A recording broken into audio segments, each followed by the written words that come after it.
It was a warm summer evening on June 9th, 1995 in Fairview, Tennessee, the kind of night where families gathered to watch Little League baseball under the glow of stadium lights. Among the cheering parents sat Laura Reeves, watching her 6-year-old daughter, Hannah, swing her legs as she sipped a soda. But like any child, Hannah's attention drifted. The excitement of the game couldn't compare to the fun of playing outside. At 10:30 p.m., Hannah tugged on her mother's sleeve. "Mom, can I go play with my friends?" Laura hesitated for a second. "Where?" "By the trees, near the parking lot. Just for a little bit." It was only a short distance away. There were other kids playing. Parents were around. Laura smiled and nodded. "Okay, but don't go too far." Hannah grinned and ran off, her tiny figure blurring into the shadows beyond the outfield fence. Minutes passed. Then more. Laura turned toward the spot where her daughter had been playing. She expected to see Hannah laughing, catching fireflies with the other kids. Instead, she saw nothing. She ran toward the parking lot. 2 children stood frozen, their eyes wide. "Where's Hannah?" Laura asked, panic creeping into her voice. One child hesitated before pointing toward a red pickup truck parked nearby. "She was just here, and then she was gone." In less than 5 minutes, Hannah had vanished without a sound, and Laura Reeves' nightmare had begun. For a few seconds, Laura Reeves stood frozen in place, staring at the empty space where her daughter had been playing just moments ago. Her heartbeat pounded in her ears. Maybe she just ran off to another part of the field, she told herself. But deep down, a mother's instinct whispered something far worse. She sprinted toward the other children, her voice sharp and urgent. "Where is Hannah? Where did she go?" The kids shifted uncomfortably. One little boy, no older than 8, pointed toward the parking lot. "She was near that red truck." The man was talking to her. Laura's stomach dropped. "What man?" she demanded. The children hesitated, exchanging nervous glances. "I don't know," one finally said. "He was standing by his truck. He had dark hair and a beard. He wasn't wearing a shirt." Laura turned and scanned the parking lot, but there was no red truck, no man, and no sign of her daughter. The panic set in full force. Laura ran back to the baseball bleachers, waving her arms frantically. "Somebody help me. My daughter is missing." Parents, coaches, and spectators turned in confusion before realizing the terror in her voice. Within minutes, a crowd formed, shouting Hannah's name, spreading out across the field and parking lot.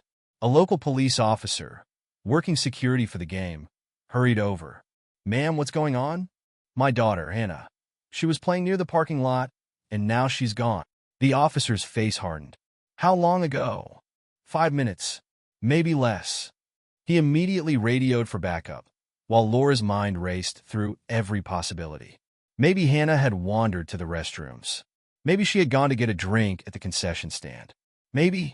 Then, she saw something that made her blood run cold. A small white sandal, half buried in the dirt near the edge of the parking lot.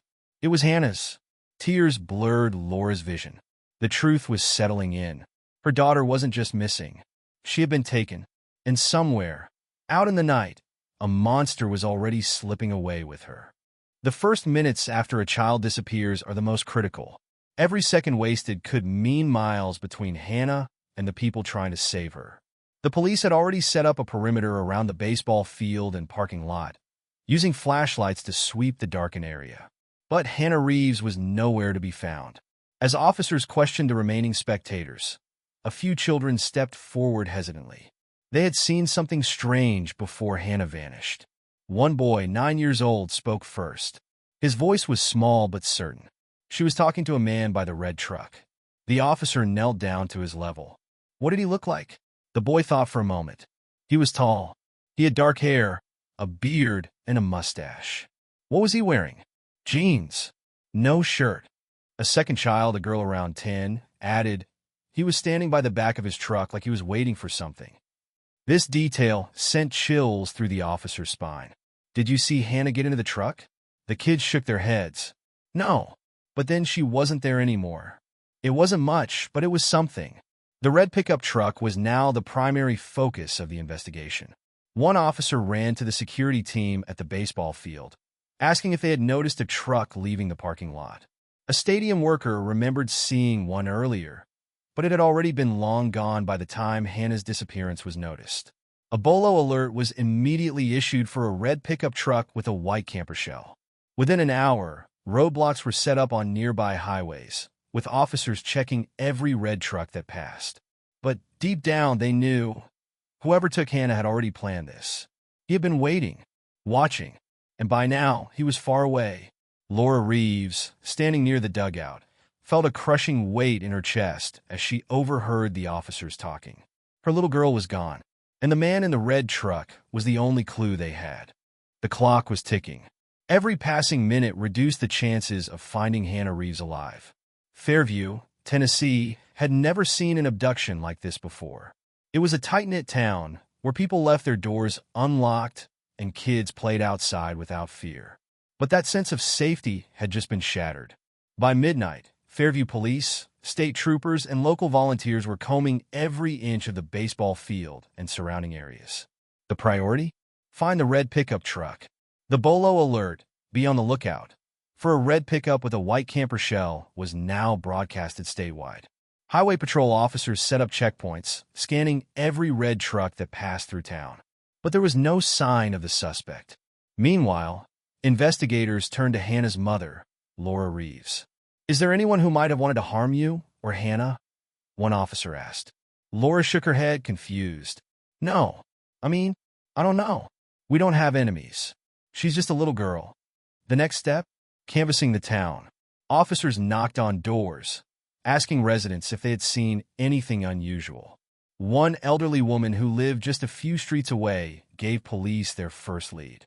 "I was sitting on my porch around 10:30 p.m., she recalled. "I saw a red truck driving real slow near my house, like it was looking for something." "Could you see the driver?" "Not really, but he wasn't in a hurry." Another local mechanic reported seeing a similar truck earlier that week, parked near a playground 2 miles away. The more they dug, the more it became clear this wasn't random.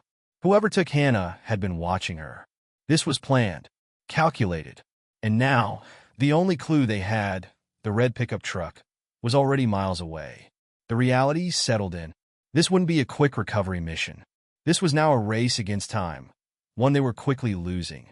By the next morning, news of Hannah Reeves' disappearance spread like wildfire. The local TV stations broadcasted her photo, along with a description of the suspect's red pickup truck with a white camper shell. Then something unexpected happened. The Fairview Police Department received multiple calls from nearby towns, all describing something eerily similar. One report came from Spring Hill, Tennessee, just 30 miles away. A mother called in, shaken. "My son told me a man in a red truck tried to get him to come over 2 nights ago. He told him he had puppies in the back." Another report came from Columbia, Tennessee, just 45 miles south. A schoolteacher recalled seeing a suspicious red truck parked outside a local elementary school the week before Hannah's disappearance. The driver?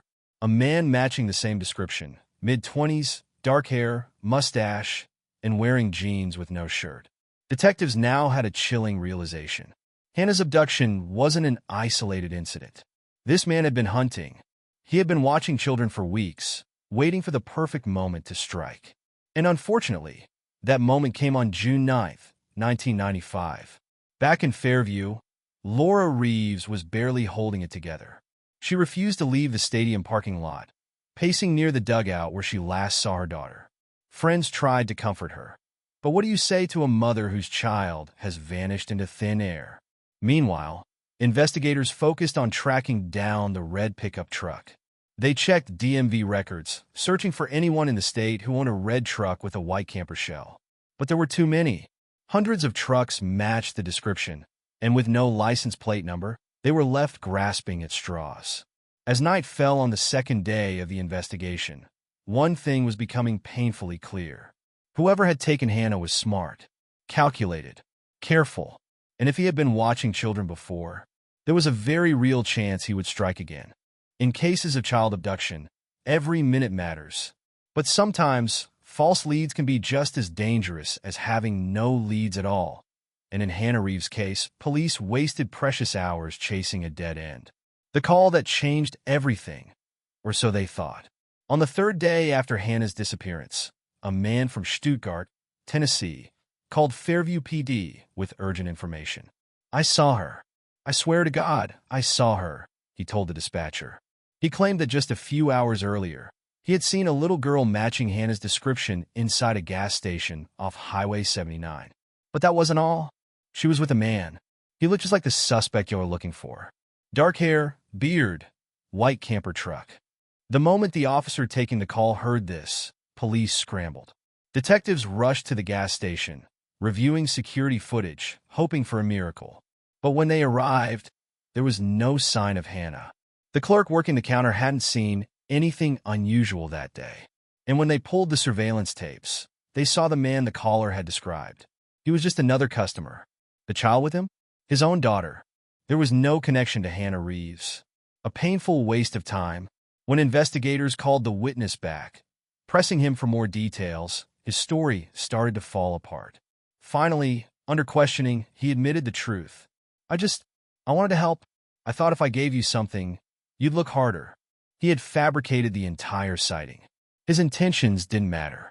What mattered was that while police wasted hours chasing his false lead, Hannah's real abductor was getting further and further away. Back to square one. By the time the lead was debunked, 36 hours had passed since Hannah was last seen. And now police were left wondering, had they lost their only chance to bring her home? Days turned into weeks, and then into months.